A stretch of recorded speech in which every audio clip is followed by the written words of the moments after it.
in a huge metal frame, came crashing down from the ceiling right behind her.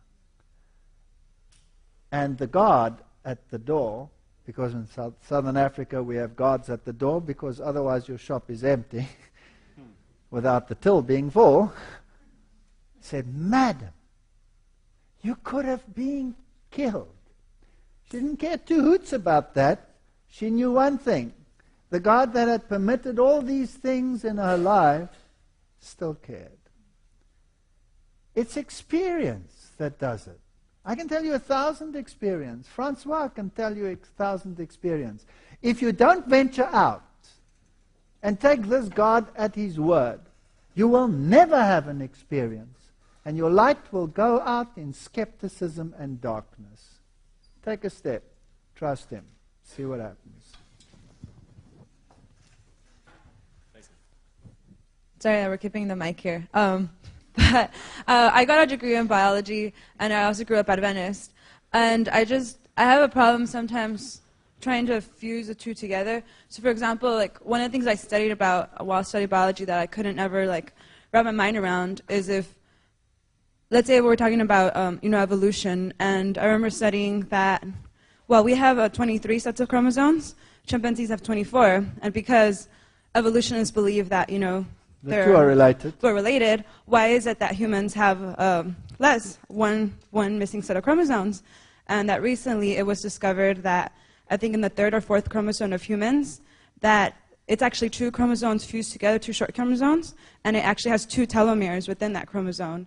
So how do you explain things like that? Or the facts that the coral reefs are millions of years old. Do you think that truth is actually somewhere between the creation story and evolution story, that they could meet in the middle somewhere, that God has guided evolution, or that maybe God was involved in the creation, but maybe we're not thinking outside the box of how creation could have taken place. Maybe God's a playful God and like to play with things like growing and evolving. What do you think about that? Well, let's fast the first one first. Everything has a common design. The whole of life has a common design. And it's based on the genetic composition, which is in the gene pool. Later on you have the eukaryotes, and you have a nucleus, and you have chromosomes, and all the information about who and what you are is written on those chromosomes. Different categories of organisms have common chromosomal arrangements. It's common design. All cars have wheels. All cars have steering wheels. It's common design. There are few basic features, but you have different varieties. So, if you take, for example, the wild dogs and the wolves, their chromosome number varies from 36 to about 76. If they have 36 chromosomes, they're very long chromosomes. If they have 76 chromosomes, they're very short chromosomes. If you do gene mapping, then they're actually the same gene maps, they're fused chromosomes. So you have chromosomal fusion. And the entire family basically has the same genetic arrangement, but they're all different. And the same with all the primates. They have the same basic pattern of design, but they're totally different. So I'm not faced with a chromosomal fusion or a chromosomal disjunction. That wouldn't faze me. It's common design. When it comes to the way the genes are expressed, there's a lot of DNA which is controlling DNA, and you can get how many tunes from a piano? Millions. Depends how you express them, right? It'll always be piano music. The difference between a chimpanzee and a human being is just 2% of chromosomal material, but the difference is vast. And the same with all the other creatures. And you don't know what the latent DNA or even the oncogenes are doing. We haven't even got an idea. We haven't even gone there. And how certain characteristics, like behavioral characteristics, inherited even. Then you're moving into oncogenes philosophy. We don't understand enough of it. But common design could answer that problem. When it comes to corals, you are judging by current conditions in terms of coral growth. Coral growth is inhibited by light, and if the coral is already in existence, there will be virtually zero growth, minimal growth, because it is inhibited, the equilibrium has been reached. If temperatures were different, if the calcium carbonate relationships in the past were different, you would have totally different coral rate growths. And if you study the literature on coral growth, you will find very rapid growth that even Inuitak, which is 1,400 meters of coral, most of which is actually filled in material and not new growth. Besides that, even if we ignore that, you can get the entire thing using maximal current growths in about 1,400 years. You don't need thousands of millions of years. Of course, if you take the road now, when it is in equilibrium, you'll need a lot longer time. So what are you using? You're using the formula of uniformitarianism. You can get around these arguments.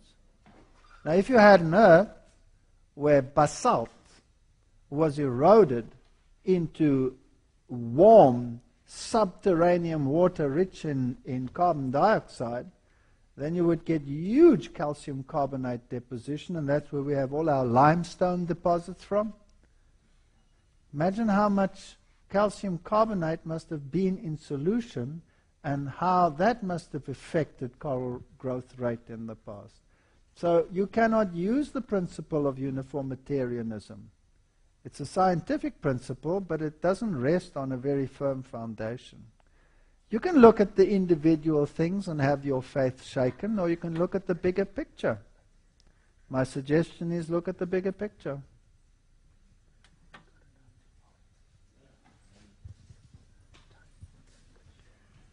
Is our time up, gentlemen? One more at the back then.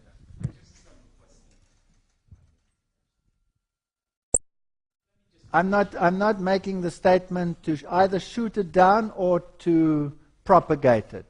I merely made the statement that relativity and the mathematical formulation that goes along with it is a mathematical solution to physical problems, and there's nothing wrong with having mathematical solutions to physical problems, but they're still mathematical solutions. And maybe some mega genius will have another mathematical solution for another of those paradigms in the future. So it doesn't make it an absolute. That's all I'm saying.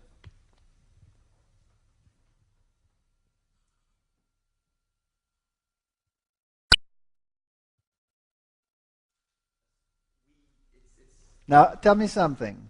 Do chimpanzees ever have the philosophical thoughts that you now have espoused and discuss amongst themselves the intricacies of faith?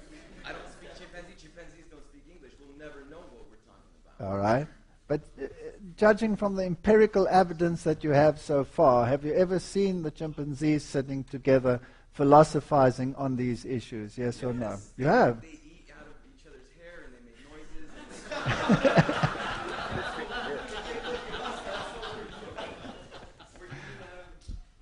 Okay. All right. I get your point.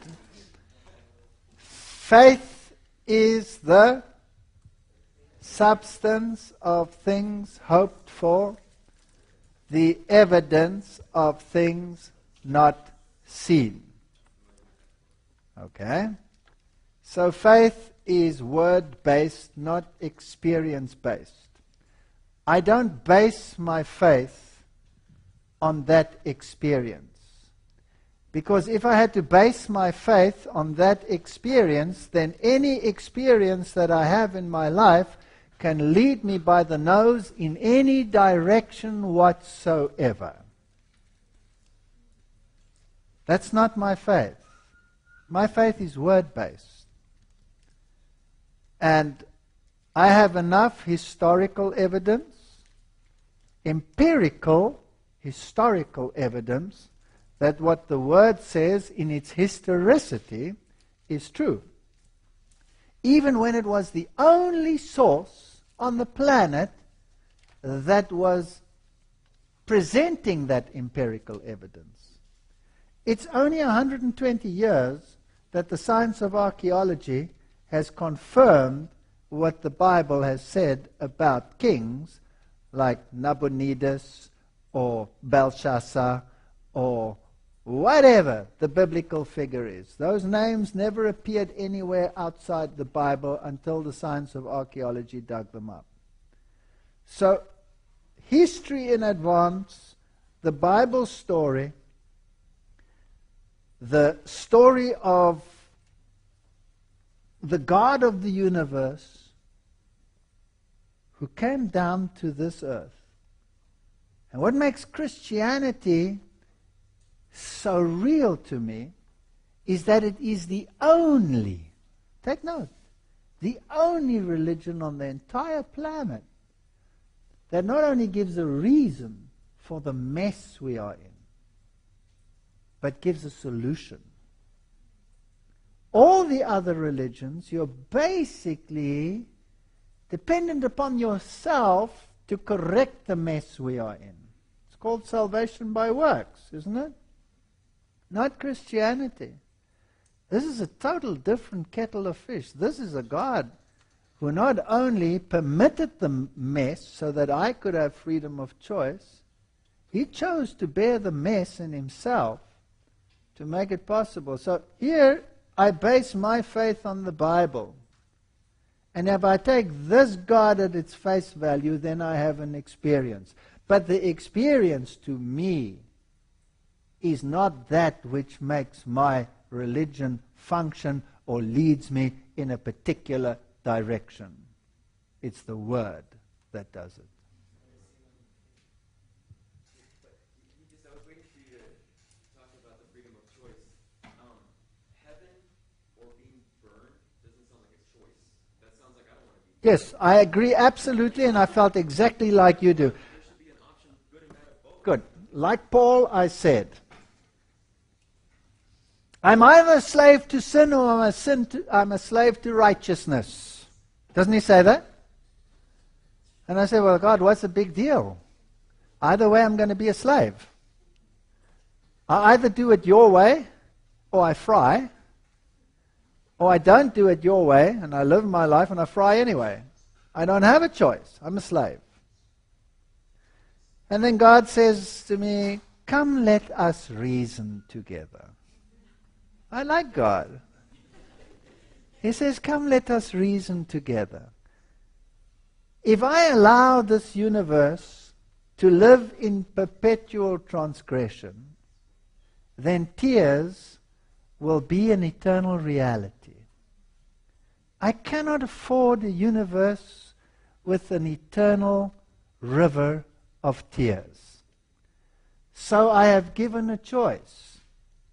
I am God. I made you. I designed you, but I honor freedom of choice, and therefore I was willing to bear it in myself. But this is the bottom line. If there's no obedience to my requirements, we'll have an eternal river of tears. I say, okay, God, if I keep all of these requirements, then I'm a slave to righteousness, but now I'm a slave. And God says, yes, you are a slave to righteousness, but I give you a way out. Think the philosophy through and see if you can internalize it to the point where you say, wow, this is sublime. This makes a lot of sense. See if you can work it out in your mind till you come to the point where you say, wow, if I were God, I would do it like this. Then this idea that I've planted is no longer just my idea. It now becomes your idea. And if it has become your idea, well, then you're no longer a slave. I'll call you brother. And then I'll tell you what. You come and sit with me in, not on, in my throne. And we will rule the universe together. I'll share it with you. Man, I say, wow, I'll take that option, thank you.